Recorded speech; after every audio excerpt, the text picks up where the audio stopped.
সংগ্রামী তৌহিদি জনতা, আজ এই বিক্ষোভ সমাবেশের মাধ্যমে আমরা আমাদের হৃদয়ের ব্যথাটুকু জাতির সামনে, মানুষের বিবেকের সামনে উপস্থাপন করার জন্য এখানে সমবেত হয়েছি। আমরা স্পষ্ট ভাষায় বলতে চাই, এটা আমাদের বুঝতে কোনো কষ্ট হচ্ছে না যে আজকে সুপরিকল্পিতভাবে একটি সাম্প্রদায়িক উস্কানির মাধ্যমে বাংলাদেশে সাম্প্রদায়িক দাঙ্গা বাঁধানোর পরিকল্পিত পায়তারা চালানো হচ্ছে। শহীদ সাইফুল ইসলাম আলিফের হত্যাকাণ্ডের ঘটনা নির্মম, শুধু বর্বর নয় বরং ঘৃণ্য এক হত্যাকাণ্ড। প্রকাশ্য দিবালোকে আদালত চত্বরে একটি সন্ত্রাসী সংগঠনের সশস্ত্র সন্ত্রাসীরা একজন তরুণ আইনজীবী সরকারি কর্মকর্তাকে টেনে হিচড়ে নিয়ে হত্যা করবে, এরকম বর্বরতার দৃশ্য দেখার জন্য বাংলাদেশ প্রস্তুত নয়। বাংলাদেশ আজ অগ্নিগর্ভ, বাংলাদেশের প্রতিটি মানুষের হৃদয়ে আজ রক্তক্ষরণ হচ্ছে। বাংলাদেশের অন্তর্বর্তীকালীন সরকারকে আমরা বলতে চাই, মানুষের এই ক্ষোভ, মানুষের হৃদয়ের রক্তক্ষরণকে আপনারা বুঝবার চেষ্টা করুন এবং যে সকল হত্যাকারী হিসেবে চিহ্নিত ঘাতকদেরকে গ্রেফতার করা হয়েছে তাদেরকেই শুধুমাত্র বিচারের আওতায় আনলে চলবে না।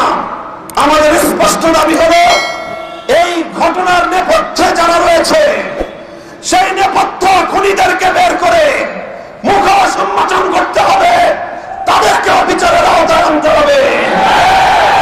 শহীদ আলিফ হত্যাকাণ্ডের জন্য ইস্কনের স্পষ্ট মদতদাতা খুনি শেখ হাসিনাকে আসামি করে তার লেসপন্সরদের বিরুদ্ধে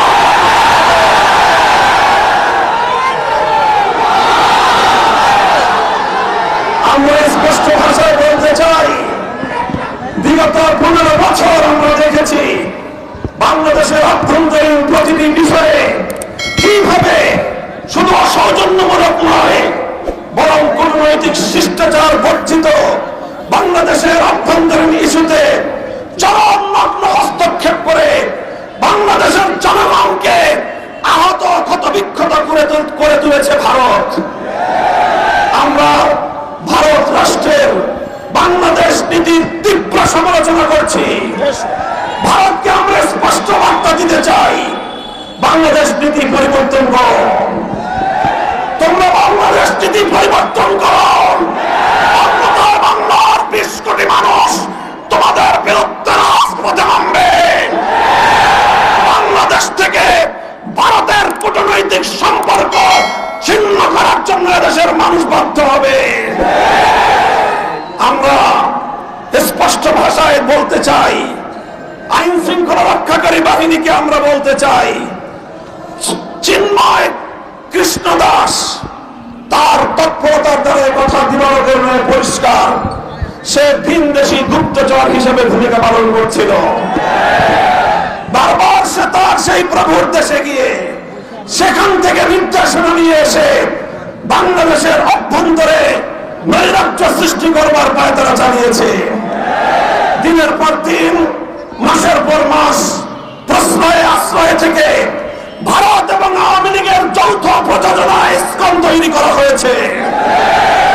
এই ইসকনকে নিষিদ্ধ করার মধ্য দিয়ে আওয়ামী লীগ এবং ভারতকে স্পষ্ট বার্তা দিতে হবে, বাংলাদেশ তোমাদের ষড়যন্ত্রের কাছে মাথা নত করবে না। আমরা রক্ত দেব, আমরা জীবন দেব, আমরা লড়াই করব, বাংলাদেশের গৌরব রক্ষা করব, রক্ষা করব।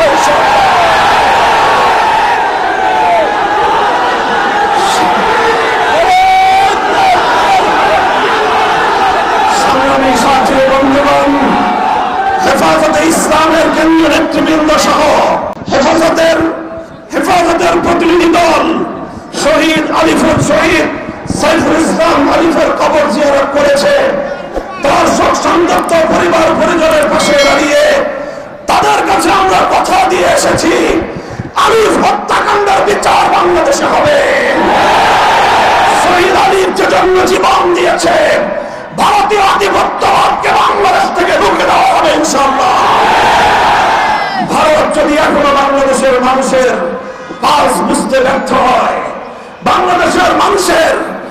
নবী ক্ষমতাকে যদি ভারত নেগলেক্ট করবার চেষ্টা করে, অসম্মান করবার চেষ্টা করে, ভারত তুমি খামখা হয়ে যাবে, টুকরো টুকরো হয়ে যাবে।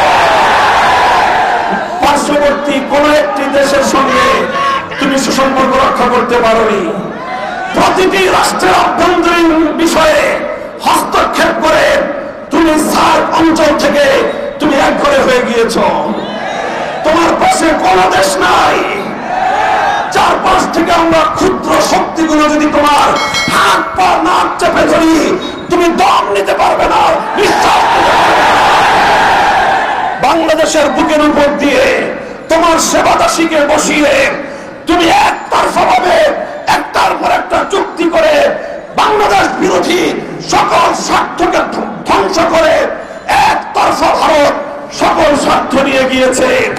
বাংলাদেশের বিরুদ্ধে ভারতের বিগত 15 বছরের সকল ষড়যন্ত্রকে আমরা নিন্দা জানাই এবং আবার স্পষ্ট ভাষায় ভারতকে বাংলাদেশ নীতি পরিবর্তনের আহ্বান জানাই।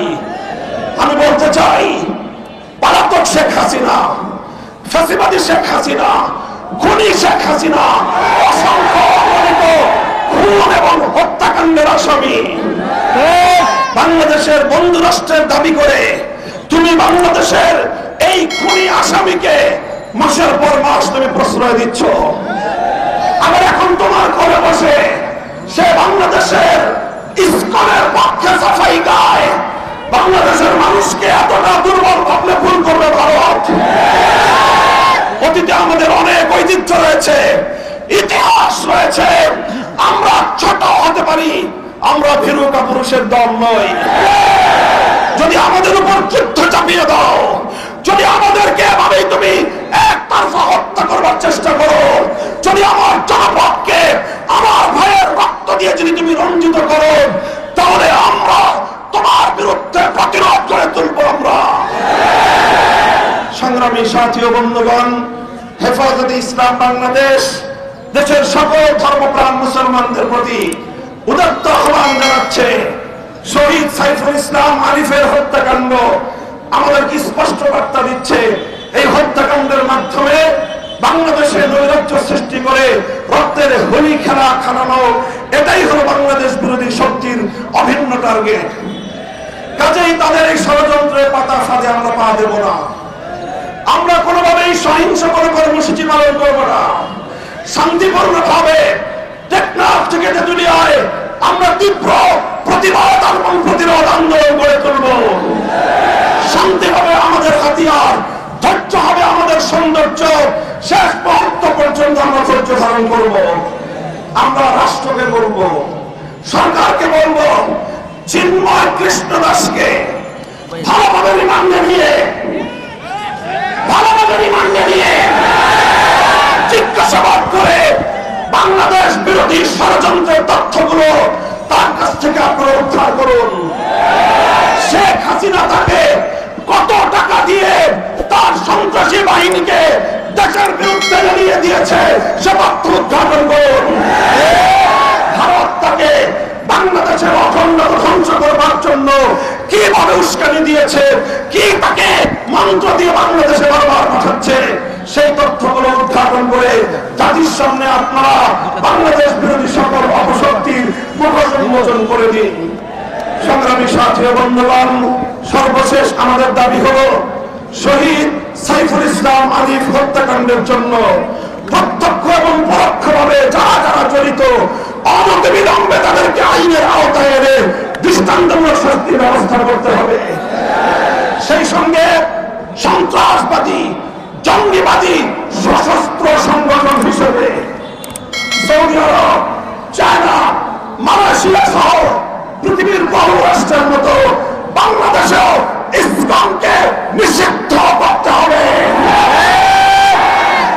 আমার পূর্ববর্তী বক্তারা বলেছেন, আওয়ামী বিরোধী আন্দোলনের সারির সম্মুখ কাতারের কোন কোন রাজনৈতিক দলের নেতারা মায়া কান্না কাঁদেন।